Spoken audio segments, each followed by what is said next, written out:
Oftentimes throughout the seasons, there have been players who fail to live up to the expectations that have been placed on them due to their performances during prior seasons. Players who for some reason seem to take a step back from the caliber of play that they displayed in the past. As fans, this is something that we see all of the time. As in a constantly changing league, it can be hard for players to adapt to various different circumstances and situations. Injuries, trades, coaching, and overall team chemistry problems can be huge detriments to the success an NBA player experiences on the court.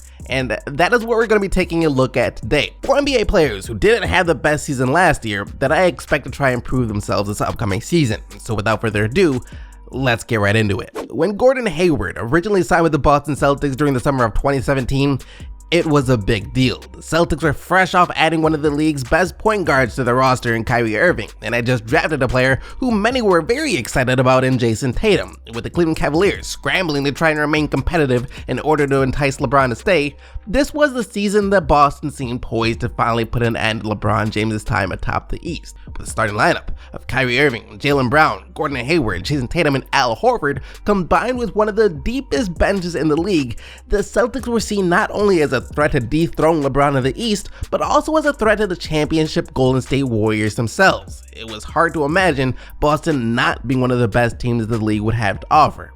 That is until the very first quarter of the very first game against the Cleveland Cavaliers, as we all know that Gordon Hayward would suffer one of the most gruesome and unfortunate injuries in the league when he completely broke his ankle going up to catch a lob. The championship hopes that the Boston Celtics had prior to the season were pretty much crushed instantly. Now, when saying that, Boston still did go on to have a terrific season. Even though they battled injuries to almost every key player on their roster, including injuries that would keep Kyrie Irving out for the playoffs, the Celtics still made it all the way to the Eastern Conference Finals and forced a dramatic Game 7 against LeBron and the Cavs, led by players such as Jaylen Brown, Terry Rozier, and rookie standout Jason Tatum. For Boston fans, even though it wasn't the season they envisioned prior to the start of the season, they were happy, full of optimism that the experienced young players got such as Jaylen Brown, Terry Rozier, and Jason Tatum would pay off tenfold once a healthy Kyrie Irving and Gordon Hayward returned to the roster the next season. Unfortunately though, the optimism that Celtics fans had for their team didn't translate to a very successful season.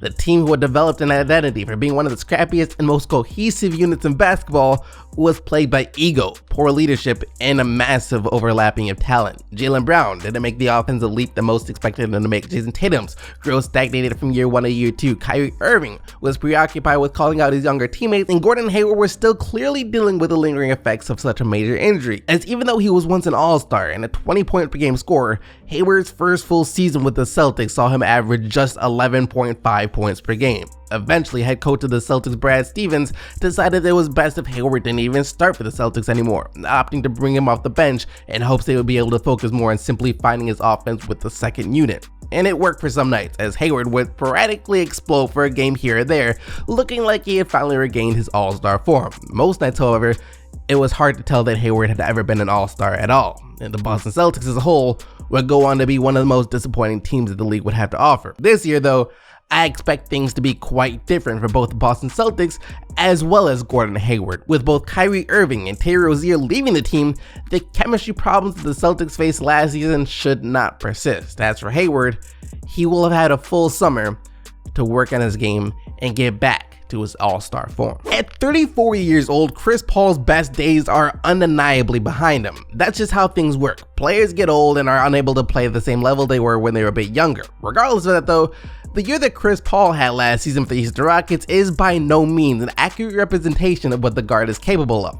In his second season, sharing the backcourt with NBA superstar James Harden, Chris Paul tallied the worst overall season of his career, averaging just 15 points and 8 assists per game. Scoring-wise, it was the lowest scoring season of Chris Paul's career, period. Even stranger, the guard who has always been one of the most efficient guards in the league when it comes to shooting the ball struggled mightily with his efficiency, shooting just 41% of the field last season compared to the 47% for the field he has shot his entire career.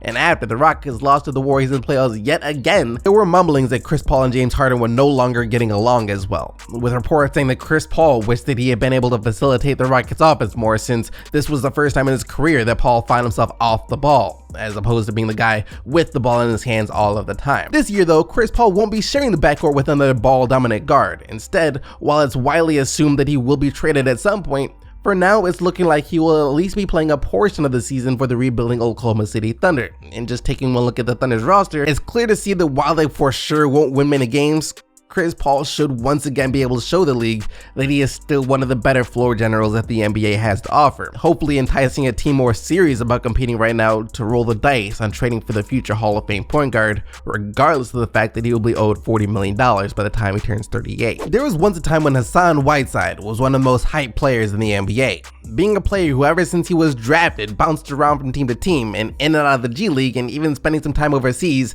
Everyone was ecstatic about Hassan when all of a sudden he started playing like one of the best bigs in the league for the Miami Heat back in 2015. This coming right around the time Chris Bosh was diagnosed with blood clots in his lungs made it even more special for Heat fans in particular, as it softened the blow of losing such a talented player. And while some were skeptical as to whether or not Whiteside could keep up his dominant level of play that saw him logging games with multiple blocks as well as almost 20 rebounds and 20 points per game, Whiteside himself must have had no question that he was capable of doing those things as long as he kept getting the minutes his Spoelstra was giving him, as Whiteside didn't slow down, not even for a second, as he went on to average 14 points, just under 12 rebounds to go along with a league-leading 3.7 blocks per game during his 2015 campaign, upping his scoring and rebounding the next season to 17 points and 14 rebounds to also go with around 2 blocks. Whiteside was on the path to stardom, a future all-star, and a player whose name was now synonymous with one of the best centers in the NBA, which is why the Miami Heat felt that they were getting a good deal when they inked Whiteside to a 4-year, $98 million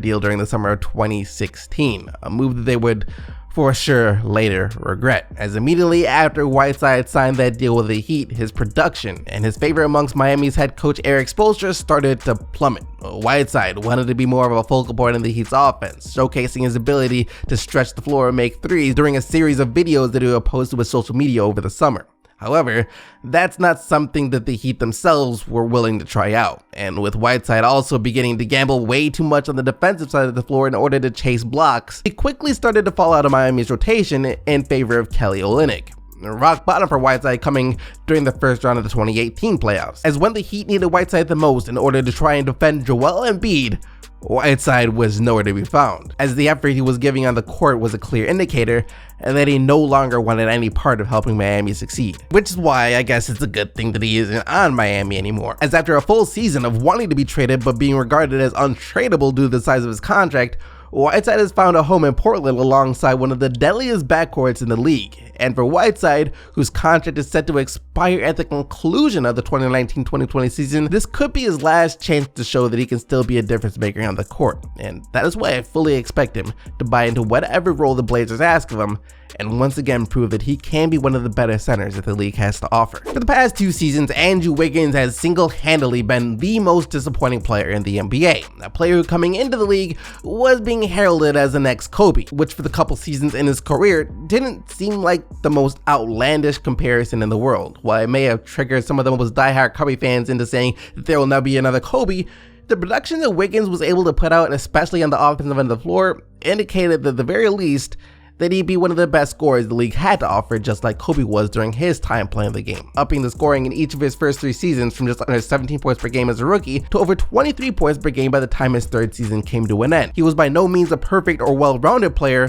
but the scoring was able to speak for itself. That is until the Minnesota Timberwolves took a leap of faith that Wiggins would continue to develop not just his offensive game, but also his passing, ball handling, and defensive game as well, by signing him to a max contract extension valued at just under $150 million over the summer of 2018.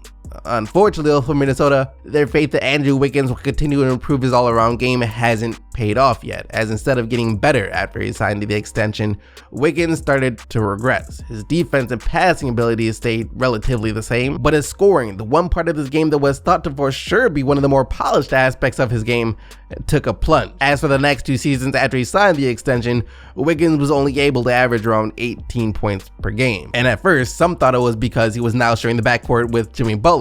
However, during the absence of Butler due to injury, and even well after Butler left the Wolves, Wiggins just continued to disappoint. But not with his reputation as a basketball player on the line, it seems Wiggins has no choice but to prove this upcoming season that he can still be the player that everyone once thought he could be. After all, at still just 24 years old, there's still time for Wiggins to turn things around. That's it though. Those are 4 players who I believe have something to prove this upcoming season. Let me know what players you think will be looking to prove themselves this upcoming season down in the comment section below. Other than that though, thank you so much for watching. You guys already know that you are the real MVPs, but until next time, keep getting the buckets, Team SDC, and I'm out of here. Peace!